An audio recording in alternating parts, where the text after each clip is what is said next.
Predsjednik Srbije Aleksandar Vučić izjavio je da je današnji protest u Novom Pazaru bio, kako je rekao, izrazito malobrojan i besmislen. Komentarišući skup studenata i građana, Vučić je naveo da je protest imao efekat jedino u, citiramo, turističkom smislu, jer je povećan promet u lokalnim pitarama i burekdžnicama zbog ljudi koji su došli sa strane. On je ocenio da je skup protekao mirno i bez incidenata, ali da nije imao političku težinu. Skup je bio izrazito malobrojan i besmislen. Sve je prošlo u najboljem redu i verujem da će tako biti i u buduće, rekao je Vučić na konferenciji za medije u Beogradu.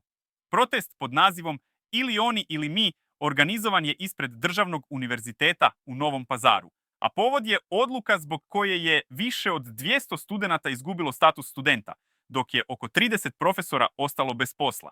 Organizatori navode da je cilj skupa bio ukazivanje na probleme u visokom obrazovanju. Dok predsjednik poručuje da protesti neće uticati na stabilnost države,